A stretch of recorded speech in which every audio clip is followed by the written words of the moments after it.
નમસ્કાર વિદ્યાર્થી મિત્રો, છેલ્લે આપણે ધોરણ 8 યુનિટ 1 Q4 ક્વેશ્ચનની અંદર એક્ટિવિટી 1 એના ન્યૂ વર્ડ્સ અને સુનિતા વિલિયમ્સનું ઇન્ટરવ્યુ ભણ્યા હતા. એ વખતે આપણે એ પણ વાત કરી હતી કે Q4 ક્વેશ્ચન એટલે કે આખો જ યુનિટ ક્વેશ્ચન અને આન્સરથી ભરેલો છે. તો હવે એક્ટિવિટી 2A તરફ આગળ વધીએ, જેની અંદર ઘણા બધા ક્વેશ્ચન આન્સર આપવાના થાય છે. એને સમજતા જઈશું અને સાથે સાથે એક્ટિવિટી 2B ની પ્રેક્ટિસ પણ કરીશું. તો આજે હોમ લર્નિંગ અંતર્ગત unit 1 Q4 question activity 2A સૂચનાને સમજીએ. Read the sentences carefully. Read the question and mark right for all the questions that are answered in the statement. આપણે એક વાક્ય આપેલું હશે અને એની અંદર જે પ્રશ્નોના જવાબ જો મળતા હોય તો એની સામે આપણે ખરાની નિશાની કરીશું, રાઈટ માર્ક કરીશું. જોઈએ, શરૂઆત કરીએ. પહેલા તો વાક્યનો ધીમેથી અભ્યાસ કરીએ. Sunita Williams stayed in the space for 36 days. Sunita Williams અવકાશમાં 36 દિવસ સુધી રોકાયા. આપણને અહીંયા ત્રણ પ્રશ્નો આપ્યા છે. જો આ પ્રશ્નનો જવાબ આપણને મળેલા વાક્યમાંથી મળતો હોય તો એને સામે આપેલા ખાનામાં આપણે રાઈટ માર્ક કરીશું. જોઈએ પ્રશ્ન number 1. Where did she stay? તેઓ ક્યાં રોકાયા? અહીંયા સી એટલે સુનિતા વિલિયમ્સ. તો શું આ પ્રશ્નનો જવાબ આપણને મળે છે? યસ, ઇન ધ સ્પેસ, અવકાશમાં રોકાયા. તો જોઈએ,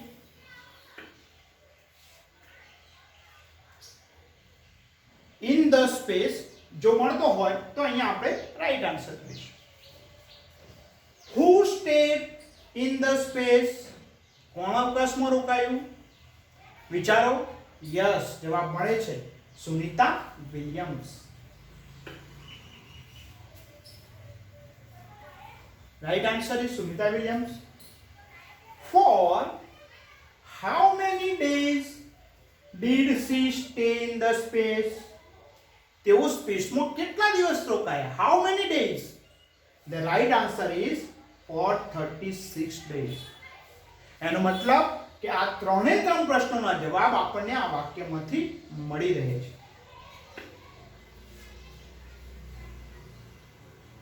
right answer is four 36 days. નવા વાક્ય તરફ જઈએ. સૌ પ્રથમ તો વાક્યને સમજીએ.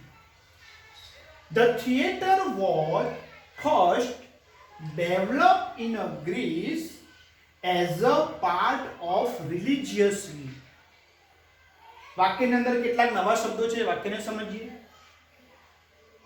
થિયેટર સૌથી પહેલા ડેવલપ કરવામાં આવ્યું ગ્રીસ નામના દેશમાં અને as a part of religious view, ધાર્મિક દ્રષ્ટિકોણના કારણે સૌપ્રથમ ગ્રીસની અંદર થિયેટર ડેવલપ કરવામાં.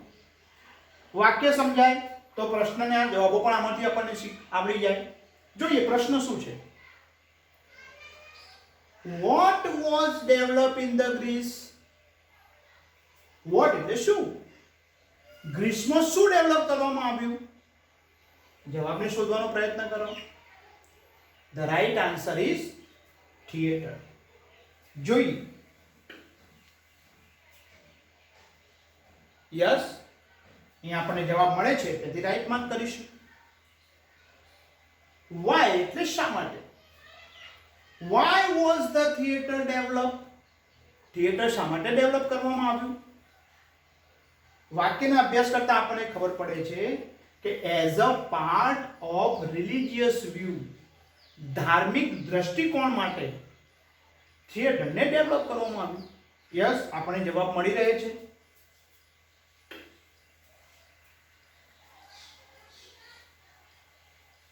Right answer. નંબર 3. વેર એટલે ક્યાં? Where did the first theater develop? સૌથી પહેલું થિયેટર ક્યાં ડેવલપ થયું? વિચારો જવાબને. Yes, the right answer is Greece. Greece નામના દેશમાં.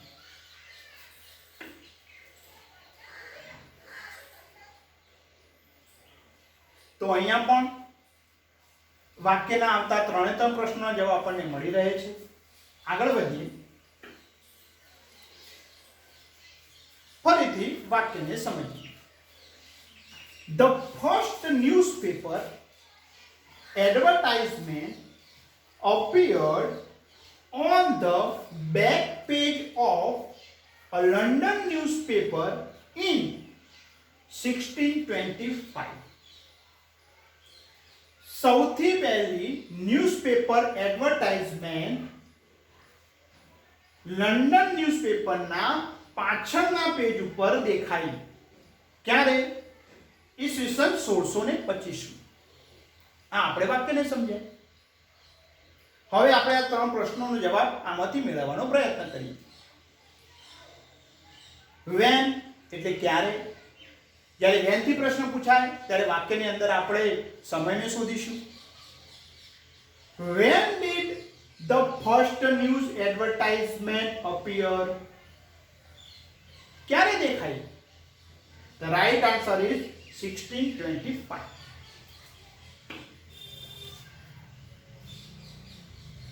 Okay. Who gave the first advertisement in 1625? આ પહેલી જાહેરાત આપનાર વાળો વ્યક્તિ કોણ હતો? Who એટલે કોણ? તમે જ્યારે વાક્યને સમજ્યા હશો તો તમને સમજાય કે અહીંયા કોઈ વ્યક્તિનું નામ આપેલું નથી. માટે આ પ્રશ્નનો જવાબ આપણને આ વાક્યમાંથી મળતો નથી.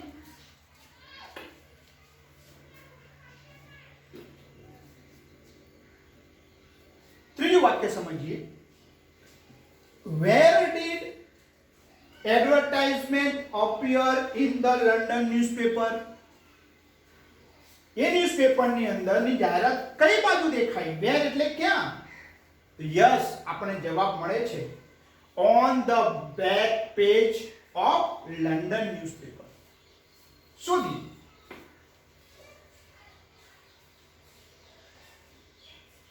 on the back page, પાછળની બાજુ ઉપર.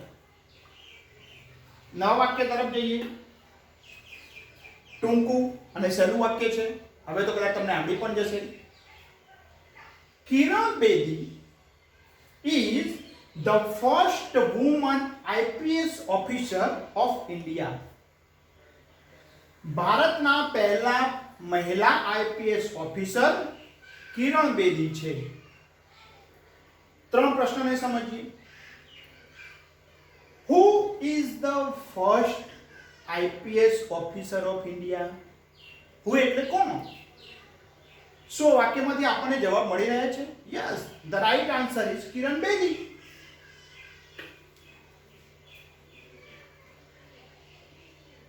હવે તમે WHO WHO વિશે શીખી ગયા. What is Kiran Bedi? What એટલે કે એમનો વ્યવસાય શું છે? દાખલા તરીકે તમને કોઈ પૂછે વોટ ઇઝ યોર ફાધર, તમારા પપ્પા શું કામકાજ કરે છે? તો vote is Kiran Bedi? Yes, the right answer is IPS officer.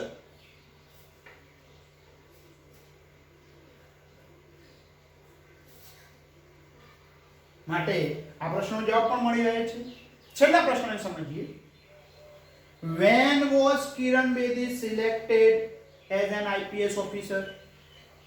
IPS officer તરીકે ક્યારે સિલેક્ટ થયા? When એટલે ક્યારે? શું વાક્યની અંદર ક્યાં સમય આપ્યો છે? ના. તો એનો અર્થ કે આ પ્રશ્નનો જવાબ આ વાક્યમાંથી મળતો નથી.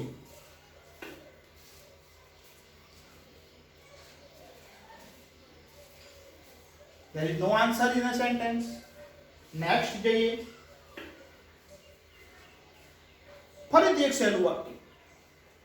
Mahatma Gandhi was born in Porbandar on 2nd October 1869. મહાત્મા ગાંધીજીનો જન્મ પોરબંદરમાં 2 ઓક્ટોબર 1869 માં થયો. પ્રશ્નને સમજીએ. when એટલે ક્યારે. when did Mahatma Gandhi go to Delhi? વાંચતા સમજાઈ જાય કે આ પ્રશ્નનો જવાબ ક્યાંય પણ વાક્યમાં ઉલ્લેખ નથી. જોઈએ.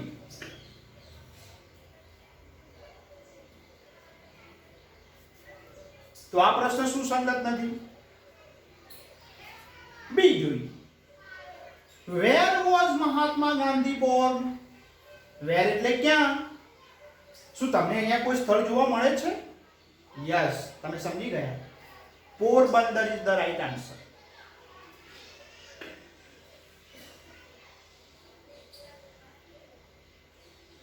નવો પ્રશ્ન જોઈએ.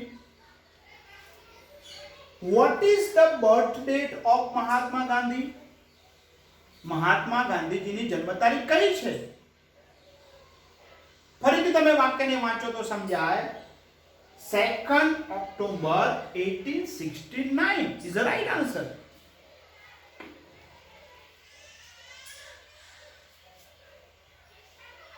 ને જવાબ મળતો હોવાના કારણે અહીં આપણે રાઈટ માર્ક્સ કરીશું.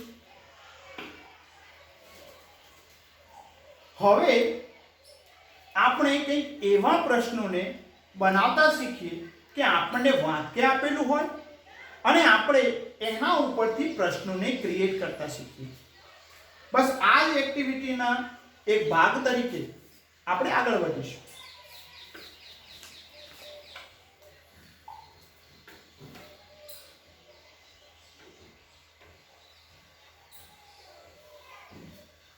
તમારા પુસ્તકની અંદર એક્ટિવિટી 2A પછી એક્ટિવિટી 2B તરફ જઈએ.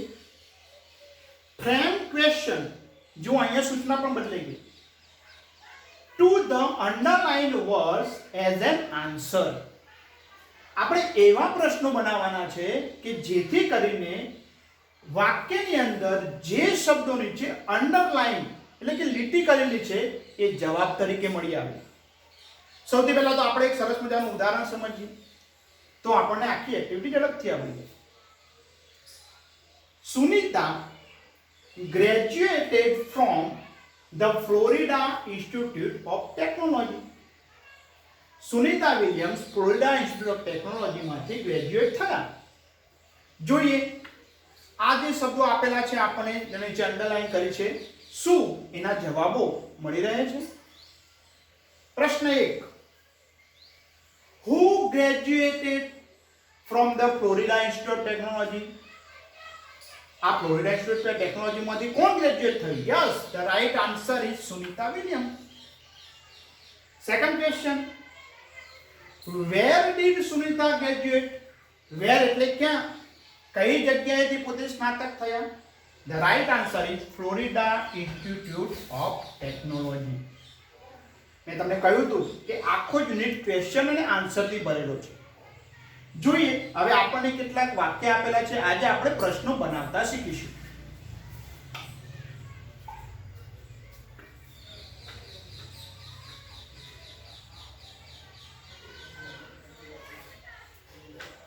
સૌપ્રથમ તો વાક્યને સમજીએ. My friends visited Amit's village last vacation. મારા મિત્રોએ અમિતના ગામની ગયા વેકેશનમાં મુલાકાત લીધી. ફરીથી આપણને અંડરલાઈન વાળા 3 શબ્દો આપ્યા છે. માય ફ્રેન્ડ્સ, અમિત્સ વિલેજ અને લાસ્ટ વેકેશન. આપણે માત્ર WH ક્વેશ્ચન કોનો ઉપયોગ કરીને પ્રશ્ન બનાવવાનું છે એ સમજવાનું. સૌથી પહેલા તો એકદમ સરળ. માય ફ્રેન્ડ્સ એટલે વ્યક્તિ, જ્યારે વ્યક્તિનું નામ આવે ત્યારે WHO હુ એટલે કોણ. તો પહેલો પ્રશ્ન બનશે who visited Amit's village last vacation. પ્રશ્ન ચિહ્ન. કોણે અમિતના વિલેજની મુલાકાત લીધી? The right answer is my friends. હવે વાક્યને સમજીએ. અમિત્સ વિલેજ એટલે કે કોઈ જગ્યાનું નામ છે, અમિતનું ગામ. હવે જ્યારે જગ્યાની વાત આવે ત્યારે WHERE, વેર એટલે ક્યાં. વેર હવે જ્યારે સાદા ભૂતકાળની વાત હોય અને પ્રશ્નાચિહ્ન આવે ત્યારે did નો ઉપયોગ થાય, સહાયક ક્રિયાપદ. Where did my friend visit? અને જ્યારે did વપરાય ત્યારે ક્રિયાપદનું મૂળ રૂપ વપરાય. Where did my friends visit Amit's village during last vacation?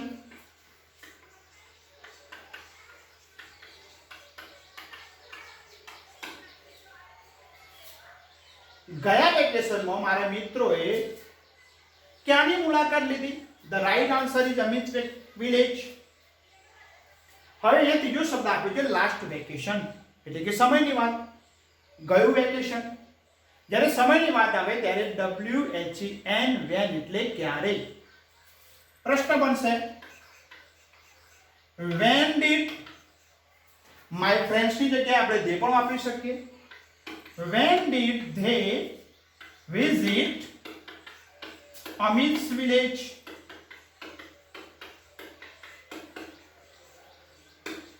Right answer is last vacation. તો અહીંયા આપણે WH ક્વેશ્ચન થી પ્રશ્નો બનાવતા શીખી રહ્યા છીએ. બીજા વાક્યની પ્રેક્ટિસ કરીએ. સૌપ્રથમ તો વાક્યને સમજીએ. કનૈયાલાલ મુનશી, જે ગુજરાતના એક પ્રખ્યાત લેખક હતા, તમારા પુસ્તકનું પાછળથી ભણવાનું પણ આવશે, રોટ લખ્યું એક પુસ્તક પાટણની પ્રભુતા ઇન 1916 ની અંદર. હવે આપણે પણ અહીંયા ત્રણ પ્રશ્નો ઊભા કરીએ, શીખીએ. કનૈયાલાલ મુનશી વ્યક્તિવાચક નામ, તો પહેલો પ્રશ્ન આપણો સરળ બની જાય WHO થી. Who wrote પાટણની પ્રભુતા?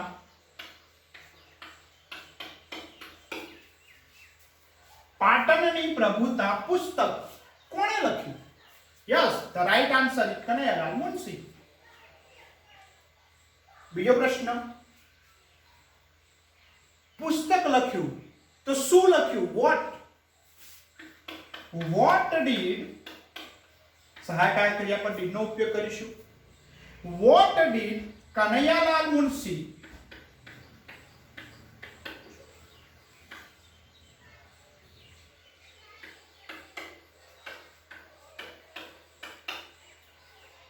write in 1916? પ્રશ્નાચિહ્ન. કનૈયાલાલ મુનશીએ 1916 માં કયું પુસ્તક લખ્યું? વોટ એટલે શું? પાટણની પ્રભુતા. અને છેલ્લે જ્યારે સમય વધતો હોય ત્યારે when did, કનૈયાલાલ મુનશીની જગ્યાએ આપણે he પણ વાપરી શકીએ. when did he write? ફરીથી કહી દઉં મિત્રો, અહીંયા did આવ્યું હોય સહાયક ક્રિયાપદ ત્યારે ક્રિયાપદનું મૂળ રૂપ મુકાય. અહીંયા wrote એનું મૂળ રૂપ થાય write. when did he write પાટણની પ્રભુતા?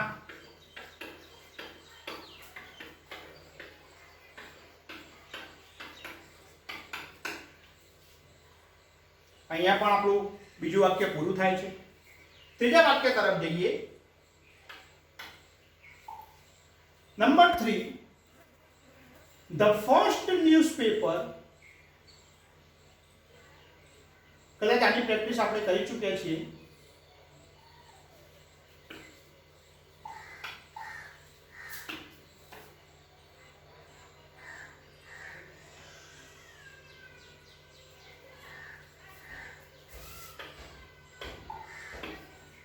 Sunita Williams was born on 19th September 1965 in Ohio.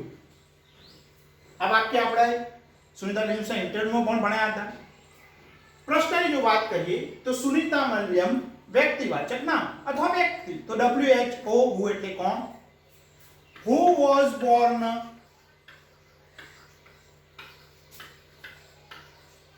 on 19 September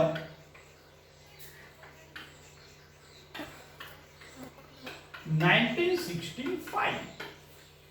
તમે અહીંયા લખી પણ શકો ઇન ઓહિયો, કઈ વાંધો નહીં. હવે આપણે સમયની વાત કરીએ. એમનો જન્મ ક્યારે થયો? તો when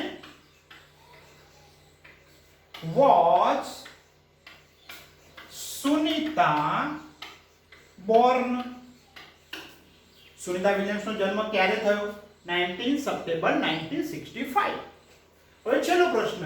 ઓહિયો એ અમેરિકાનું એક સ્થળ છે, માટે વેર એટલે ક્યાં? Where was Sunita born? Sunita વિલિયમ્સનો જન્મ ક્યાં થયો? તો અહીંયા આપણને જવાબ મળી રહે છે. ચોથા વાક્યની પ્રેક્ટિસ કરીએ.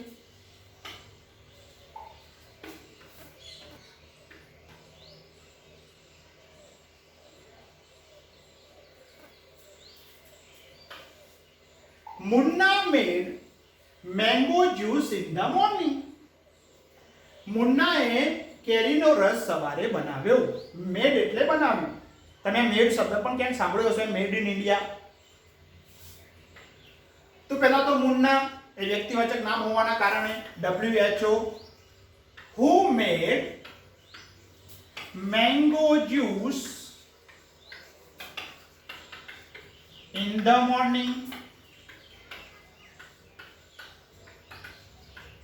પ્રશ્નાચિહ્ન. બીજો પ્રશ્ન બનાવીએ. મેંગો જ્યુસ શું બનાવ્યું? મેંગો જ્યુસ બનાવ્યું. તો વોટ વડે પ્રશ્ન થાય. વોટ ડીડ સહાયકારક ક્રિયાપદ મુન્ના. હવે આ મેડ ભૂતકાળનું રૂપ છે, એનું મૂળ રૂપ થઈ જશે make. What did Munna make in the morning? સવારે મુન્નાએ શું બનાવ્યું? વોટ? Mango juice. ક્યારે બનાવ્યું? In the morning. સમય? Where. Where did Munna make mango juice?